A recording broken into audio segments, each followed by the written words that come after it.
ये विधानसभा में 7-8 आदिवासी 2-4 भील आखिर कर क्या पाएंगे? हमारा क्या बिगाड़ लेंगे?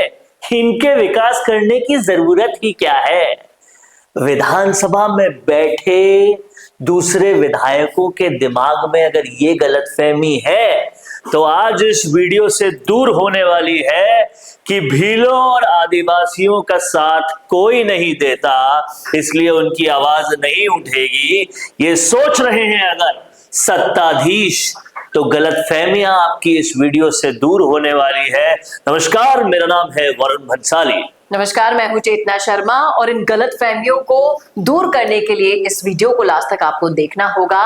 तो चलिए आज बात करते हैं विधानसभा में रविंद्र सिंह भाटी भी क्यों गरजे भीलों के विकास को लेकर, भीलों के साथ हो रहे अत्याचार को लेकर। सर आप बताएं, जिस तरीके से रविंद्र सिंह भाटी भीलों के लिए सदन में आवाज उठा रहे थे, मैं एक बार सुनाना चाहूंगी हमारे दर्शकों को वीडियो, फिर उसके बाद आपको चर्चा भी समझ में आ जाएगी, आप इसका हिस्सा भी बन पाएंगे। तो सुनिए वीडियो। साथ ही साथ जनजाति विभाग की बात चल रही थी। बुनियादी जो सुविधा है उसके लिए हमारे जितने भी जनजाति भाई हैं वो अभी भी तरस रहे हैं, विशेषकर भील समाज के लोग। आज के समय में भील समाज के लोगों में शिक्षा की कमी है, क्योंकि मैं पश्चिमी राजस्थान से आता हूं, मैं वहां की बात करूंगा। ये लोक कला के वाहक हैं। बाबूजी की पढ़ आज भी भील समाज के हमारे तमाम वो जो मजबूत लोग हैं वो गाते हैं। महाराणा प्रताप के समय से लेके आज तक हमेशा इन्होंने मजबूती से पहली पंक्ति में खड़े होकर समाज को आगे बढ़ाने में काम किया है। मेरा निवेदन है कि कृषि कनेक्शन में भी एससी की तर्ज पे एसटी को जगह मिलनी चाहिए।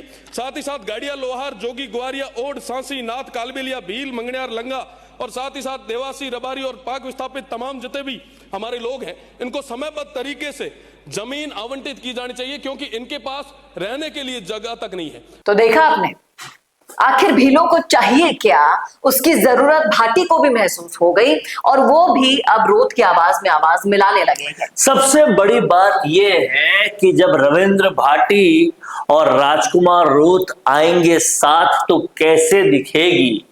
सियासतदानों के बड़े बड़े चेहरों को अपनी औकात ये समझना पड़ेगा। आखिरकार बड़ी पार्टी होने के घमंड में चकनाचूर जो ये कई सारे लोग हैं, इन्हें दिखाना जरूरी है तीसरे मोर्चे की ताकत। और आप इन दोनों चेहरों की लोकप्रियता को अगर ऐड कर दो तो ये पश्चिमी और दक्षिणी राजस्थान के वो सूरमा हैं जिनके पीछे इतने युवा हैं कि वो अच्छों का चूरमा बना सकते हैं। और यही इस साथ की कल्पना दिखाती है। और अगर रविंद्र सिंह भाटी, जो जातिवाद से कई परे होकर भीलों का साथ देने, उनकी आवाज बनने, उनके मुद्दे उठाने का काम कर रहे हैं, तो ऐसे में राजकुमार रोत और उनके सिपाहियों को कई ज्यादा ताकत मिलेगी और इस ताकत से वो कई ज्यादा गुना भील प्रदेश की मांग को लेकर काम कर पाएंगे। असली मुद्दों को उठाना, ध्यान भटकाने वाले मुद्दों को छटकाना और असली मुद्दों पर असली राजनीति करना ही रविंद्र सिंह भाटी और राजकुमार रोत का उद्देश्य रहा है।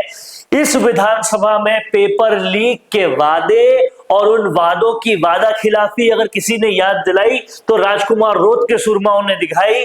और अगर किसी रियल मुद्दों पर बात अगर किसी ने की, बेरोजगारी पर, युवाओं पर बात किसी ने की, तो रविंद्र सिंह भाटी ने की। और अब दोनों एक दूसरे के मुद्दों को लेकर भी एक दूसरे का साथ दे रहे हैं।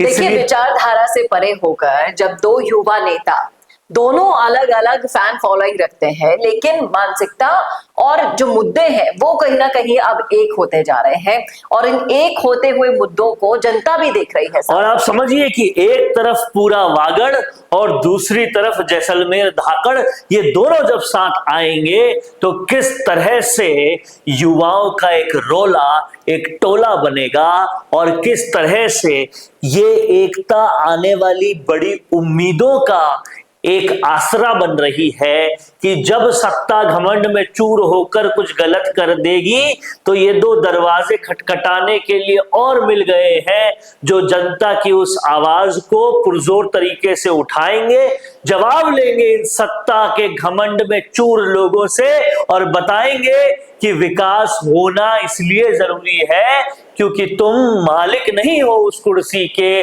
जिस पे तुम बैठे हो। ये 5 सालों के लिए तुम्हें इसी जनता की बदौलत मिली है। क्योंकि जितना भी अत्याचार आप देखिएगा आजादी के बाद से अभी तक किसी समूह पर हुआ है, किसी जाति पर हुआ है, जो अभी भी विकास के लिए उतनी ही पिछड़ी हुई है जितना वो 70-80 साल पहले पिछड़ी हुई थी। वो सिर्फ भीलों और इन पर आदिवासियों पर हुआ है और उन्हें समाज की मुख्य धाराओं में लाने के लिए जरूरत है ऐसे युवा नेताओं की जोड़ी की जो उन्हें अपना हक भी दिला सके। जो और एक बड़ा मैसेज आप देखिए यहाँ पर यह भी है कि आदिवासियों का जिस वक्त पर सत्ताधारी पार्टी, मुख्य विपक्ष पार्टी साथ छोड़ रही है, कांग्रेस पे भी आरोप लगे कि वो पिछड़े विधायकों के साथ भेदभाव करती है, तो वहीं दूसरी तरफ ऐसे नेता भी आशा की किरण की तरह मौजूद है राजस्थान में जो जातिवाद नहीं करते, जो अविकसित को अविकसित मानते हुए, पिछड़ों को पिछड़े मानते हुए उनको विकास की दृष्टि से आगे लाने के लिए उनके लिए आवाज उठाते हैं। ये काम रविंद्र सिंह भाटी ने किया है और इस काम से एक बात समझ में आई है कि आज भी होपलेस नहीं हुए हैं राजनीति को लेकर, अच्छे लोगों की मौजूदगी आज भी है। और इस बात को आप लोग समझिएगा, ये जो आज आशा की किरण मिली है रविंद्र सिंह भाटी के इस उद्बोधन से, उससे समझ में आता है कि ऐसे लोगों को पूरा परख कर अगर हम चुनेंगे तो विधानसभा में जवाबदेही तय होगी, सरकार में जवाबदेही तय होगी। गलत करने पर सड़कों पर आने के लिए सूरमा तैयार होंगे और ऐसे ही लोकतंत्र और उज्जवल होगा। क्या कहना है आपका इस जोड़ी के बारे में बताइएगा जरूर कमेंट करके कमेंट बॉक्स में। कैसा लगा वीडियो बताना ना भूलेगा और ऐसे वीडियोस के लिए देखते रहिए राजस्थान संवाद। नमस्कार।